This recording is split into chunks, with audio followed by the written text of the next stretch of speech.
आप देख रहे हैं न्यूज फर्स्ट नेटवर्क, आपके साथ आपकी आवाज। जय हिंद, मैं हूं ओम प्रकाश मिश्रा। आप देख रहे हैं न्यूज फर्स्ट। न्यूज फर्स्ट में आपका स्वागत है। जैसा कि आप जानते हैं, मलाड ईस्ट के व्यापारी पिछले कई रोजों से परेशान थे। परेशान होने का कारण यह था कि मलाड ईस्ट स्टेशन से लेकर के हाईवे तक स्काई वॉक बनाने का काम चालू हो गया था और उसको रोकने के लिए व्यापारी वर्ग कई लोगों के पास में गए, कई मंत्रियों के पास में गए, लेकिन उनका काम नहीं हो रहा था। उस समय में एक आशा की किरण बनकर के आए विपुल शाह जी। विपुल शाह जी ने उसमें मदद की, व्यापारियों की, और आज उसका काम रुक जाने के कारण वहां के व्यापारी वर्ग काफी खुश है। तो इस मुद्दे पे चर्चा करेंगे विपुल भाई से। विपुल भाई, आपने ये काम कैसे करवाया?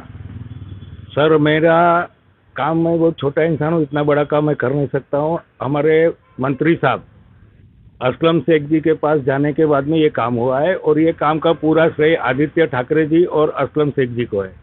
व्यापारी मेरे पास आए, उनकी समस्या बताई और असलम भाई से बात करने के बाद में ये सारी समस्या वो समझे। कमिश्नर से लेके इंजीनियर तक जो बातें हुई, उसके बाद में ये काम आदित्य ठाकरे जी और असलम शेख जी के प्रयास से रुका हुआ है। मैं एक जरिया हूँ, मैं कोई इतना बड़ा इंसान नहीं हूँ कि इतना बड़ा काम रोक सकता हूँ। नहीं विपुल भाई, ये तो बड़प्पन है आपका। आपने काफी मदद की वहां के व्यापारियों का। मुझे ये बताए, थोड़ा सा मैं समझना चाहूंगा कि आखिर स्काई वॉक व्यापारियों के लिए नुकसानदेह कैसे होता? सर, ऐसा है कि पहली बात तो यह कि कोई भी मुंबई का आज कोई भी स्काई वॉक आप देख लो, मुंबई में शायद 23 या 24 स्काई वॉक है। एक दो के अलावा कोई स्काई वॉक का कोई यूज नहीं हो रहा है। स्काई वॉक के पे क्या काम होते, क्या नहीं होते, वो आप न्यूज़ वाले हो, आप ज़्यादा जानते हो। मुझे बोलना भी अच्छा नहीं लगता है कि स्काई वॉक का क्या यूज़ हो रहा है। करोड़ों रुपए खर्च करने के बाद में अगर स्काई वॉक का यूज़ नहीं है तो पहले तो स्काई वॉक बनना नहीं चाहिए। सेकंड थिंग कि कोई भी रोड जहाँ पर आप स्काई वॉक बना रहे हो तो वहाँ कितने लोगों को उसका इफेक्ट होने वाला है, कितने व्यापारियों की दुकानें जाएगी, कितने घर बिल्डिंग तोड़ने पड़ेंगे, या अगर नहीं तोड़े तो कितने घर की प्राइवेसी जाती है। अगर सर मेरा घर सेकंड फ्लोर फर्स्ट फ्लोर पे है और मेरा विंडो स्काई वॉक साइड में पड़ता है तो मैं वो विंडो जिंदगी भर खोल नहीं सकता। मेरी प्राइवेसी, मेरे घर वालों की प्राइवेसी जाती है। सरकार ने ये सोचना चाहिए, बीएमसी ने सोचना चाहिए, आमदार नगर सेवक ने सोचना चाहिए कि स्काई वॉक बनाने से किसका फायदा होता है, किसका नुकसान होता है। उसके बाद में उसको आप बनाइए जनता की राय लेने के बाद। अगर जनता का विरोध है और वो चीज़ जो जनता के लिए आप बना रहे हो उसका अगर जनता विरोध करती है तो बनाने से फ़ायदा क्या। और 27 फुट की हाइट के ऊपर अगर आप स्काई वॉक बनाते हो तो इतनी सीढ़ी चढ़ के जाना एक सीनियर सिटीजन के लिए या 40-45 साल की उम्र वाले के लिए भी भारी पड़ता है। तो वैसा स्काई वॉक बनाने से फ़ायदा क्या और किसका फ़ायदा था ये स्काई वॉक बनाने से, वो अगर पता चले तो इस स्काई वॉक बनाने का कुछ मकसद भी निकले। बाकी ये स्काई वॉक बनाने का जो रोड 60 फुट का भी नहीं है और कहीं कहीं ये रोड 18 फुट होता है, कहीं 33 फुट है, कहीं 40 फुट है। करीब 300-400 व्यापारियों को अपनी दुकानें, अपने घर छोड़ना पड़ेंगे।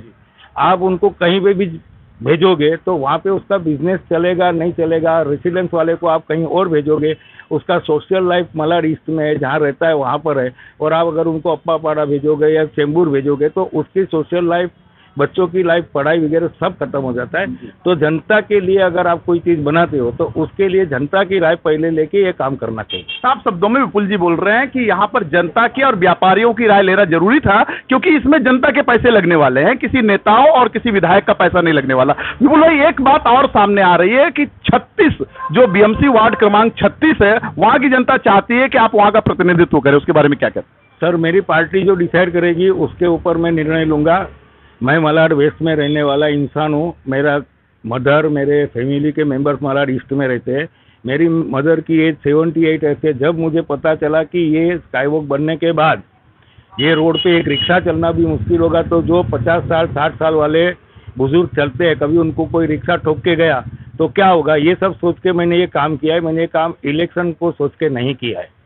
जनता चाहेगी, मेरे पार्टी कांग्रेस चाहेगी तो मैं लड़ने की सोचूंगा। अभी मैंने उसके बारे में, इलेक्शन के बारे में कुछ सोचा नहीं है। और इलेक्शन लंबी चीज़ है, इलेक्शन के लिए बहुत टाइम है। पहले जनता का क्या प्रॉब्लम है और वहाँ की नगर सेविका अगर नहीं कर सकती, और मेरी मलाड ईस्ट की जनता से नहीं, पूरे मलाड की जनता से अनुरोध है कि आपका कोई भी काम होगा, मेरे से होगा, वो काम करने के लिए मैं हमेशा तैयार रहूँगा। मैं 2007 से 2012 तक प्रभाग समिति मेंबर था, नॉमिनेटेड। तभी मेरे पास मठ से लेके फिल्म सिटी रोड तक की समस्याएं आती थी और मैंने उसको हल करने का पूरा प्रयास किया है। और इन प्रयासों में मुझे मेरी पार्टी के मेरे एमएलए पीयू मेहता जी थे तभी उनके, और उसके बाद में ये 15 साल से असलम भाई है, उनकी पूरा मुझे सहयोग मिला है। और मैं आज जो कुछ भी हूँ वो मलाड के 2 बड़े नेता के कारण हूँ। एक है नानू सोडा जो मुझे पॉलिटिक्स में लाए, और एक है असलम भाई जो मैं कोई भी काम लेके जाता हूँ तो तुरंत वो काम करने के लिए तत्पर रहते हैं। और आज मैं आपके माध्यम से, आपके चैनल के माध्यम से ये कहना चाहता हूँ कि कोई भी मलाड की कोई भी समस्या हो, ईस्ट हो वेस्ट हो, कोई भी समस्या हो, मेरी ऑफिस सुबह 10:30 बजे खुलती है, रात को 8 बजे तक खुली रहती है। आप कभी भी आइए, आपकी छोटी से छोटी समस्या को सुलझाने का प्रयत्न मैं करूंगा। कितना होगा नहीं होगा ऊपर वाला जाने, लेकिन मैं अपनी कोशिश पूर्ण करूंगा। ये आपने सुना यहाँ के मलाड में चर्चित विख्यात समाज सेवक विपुल शाह जी को। विपुल शाह जी सही मायने में नगर सेवक नहीं, जन सेवक बनना चाहते हैं। कैमरा पर्सन मर्जीना शेख के साथ ओम प्रकाश मिश्र, न्यूज फर्स्ट।